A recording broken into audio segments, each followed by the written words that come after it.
is Gervonta Tank Davis, just straight up unbeatable. For me, you guys know Tank Davis is my guy from 35 to 40. I think the only really competitive fight for Tank is Shakur Stevenson. And even though I do favor Tank over him, I know it's a close fight. It could go either way. But honestly, we all know that, you know, the real selfish reason why we want to see Lomachenko versus Tank instead of Shakur and Tank is because we know some of us think, you know, Tank's gonna produce a knockout against Lomachenko, and against Shakur Stevenson, Tank even said himself, we kind of know what Shakur is going to do in that fight, you know, alluding to the fact that Shakur has a tendency to move a lot. Tank himself thinks that, you know, Shakur would be running, so that's Tank's perspective. I know that, you know, you can move in the sport of boxing, and I think Shakur is a great fighter. He knows how to utilize that distance, so I'm not going to call him a runner like Tank is, but I also understand that, you know, I gotta give Tank that edge because of the power. And I'm not saying because Tank is my guy at 35 and he's my guy at 40, and I think he beats all those guys in those weight divisions. I think he cleans them all out. That doesn't mean there aren't competitive fights, and that doesn't mean that he can't lose. That's not what I'm saying. You know, I don't think that any fighter is unbeatable. You have guys like Floyd Mayweather that have never lost.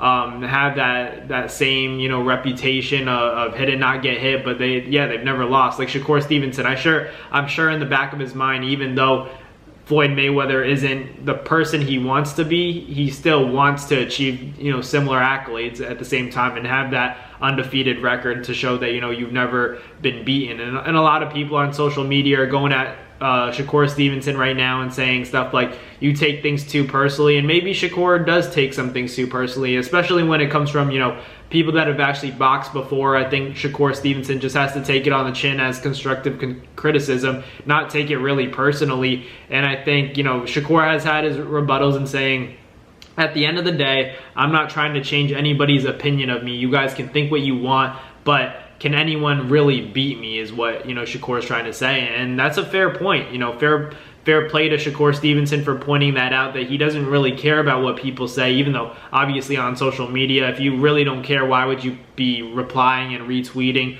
other people's posts on social media? But, you know, all that aside, Shakur has that good mindset where, yeah, he doesn't care about the fans. And I think that's the kind of mindset he's going to need against a guy like Tank Davis. Because for me, you know, like I said earlier, Tank is that guy right now. He's showing to not only be a great boxer, but he's also vicious. He's also a very dangerous fighter. For Shakur Stevenson, he's a really good boxer. It's going to be very hard for Tank to beat him in a boxing match. But if Tank can knock him out and Tank can land something clean on him for, you know, 36 minutes, that's a lot of time for Tank to land something big. And I just don't know if Shakur will be able to stay, you know, dry throughout that 12-round duration. I think it's going to be a really difficult fight for both guys. I just have to lean towards Tank just because of the power. The power outright changes it for me. I think when all else is equal, two guys are very skilled, they're intelligent, they know how to set up their shots, they know how to fight, they know how to apply a certain game plan, apply just the right amount of pressure for their opponents depending on their style. I think when all that is equal and they're both talented, who has that pop, who has that God-gifted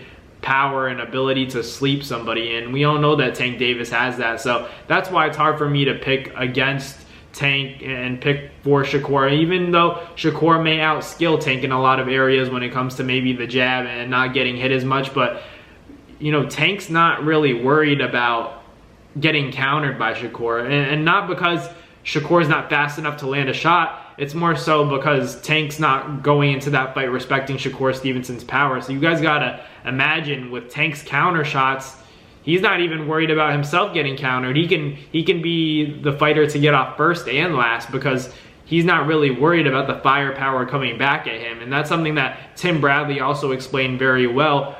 You gotta have power, because no matter how good you are at boxing, someone's gonna eventually catch on to you, and you're gonna face a big puncher that knows how to time you and doesn't respect your power if you don't have it. And for Shakur Stevenson, as good as he is, and Roy Jones talked about it as well, the ability to use your feet is so important when it comes to defense. But he also talked about how Shakur Stevenson, as much as he uses his feet, it also gets him in trouble from an offensive perspective, because, you know, by getting away from big punches, defensively, you're also putting yourself out of range to land a shot clean on your opponent. And that's something that, that's genius stuff from Roy Jones, someone who genuinely knows the game, who's done it before and is a Hall of Famer, saying stuff like that. And Shakur Stevenson was very, appreciative from, Roy Jones for the constructive criticism that he provided for Shakur. And I think it's true. I never really thought of it like that. For me, I was always just like, Shakur just has to throw more. Shakur is a great fighter. He's going to continue to beat a lot of guys. I think Tank's the only one that stands in his way, honestly, for Shakur Stevenson. That's the only guy. Tank is the only guy that can beat Shakur, in my opinion.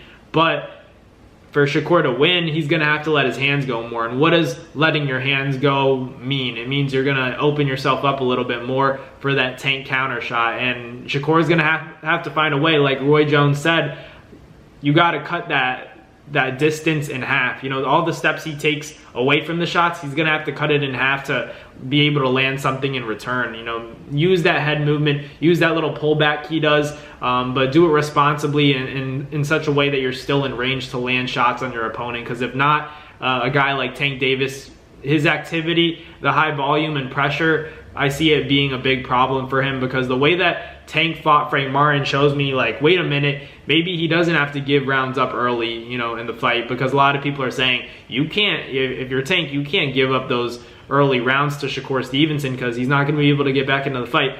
But showing from that Frank Martin performance, where Frank Martin could arguably have more power than Shakur Stevenson, if Tank's walking him down, you think he doesn't have the ability to implement that same game plan against Shakur Stevenson. Now, Shakur might tax Tank every time he comes in, but is that tax so heavy? Does he really have that thump to get the respect of Tank? That's more so what I'm curious to see. That's why the fight is so intriguing to me. And I really do like the fight. It's not as exciting as Lomachenko, but I think we all know that Lomachenko probably gets stopped by Tank. I think it's a competitive fight early on, but I think as the fight carries through, I don't see Lomachenko standing in there with Tank, because I feel like I've always felt like if Lomachenko and Tank were to fight, and this is a fight that I wanted like 3-4 years ago, but if we get it now, I'm still gonna watch it.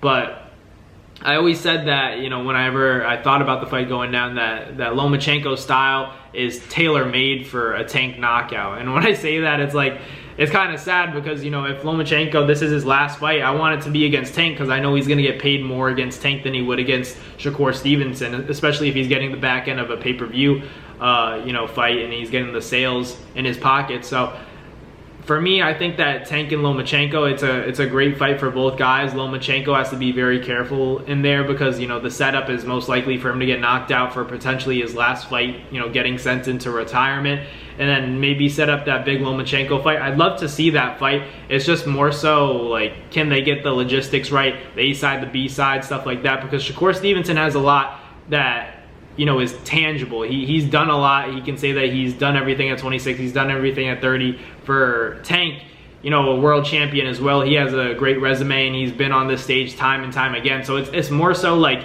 what's more important, the accolades or the actual business? Like the same way I still think that Devin Haney and Tank is a very difficult fight to make, because Devin's accomplished a lot on paper, and then Tank has accomplished a lot on paper, but more so in the business aspect of boxing, where Devin has done it more so in the ring. He's just not the knockout artist that Tank is, but he still has skills. The same thing with Shakur Stevenson. Maybe Shakur is even more talented when it comes to defense, when compared to Devin Haney, but Devin may be a little bit more exciting to watch. But these are all great fights for guys like Tank. I'm just curious to see who's going to give him the best fight. I can confidently say it's Shakur Stevenson, but I'd have to see it. Lomachenko's right there as well. I still think Devin Haney's name is in the conversation, depending on how much credit you give Ryan Garcia for that win or loss, no contest over, with his fight against Devin Haney. But there are a lot of big names that, I can see being an exciting fight, but not many names that I could see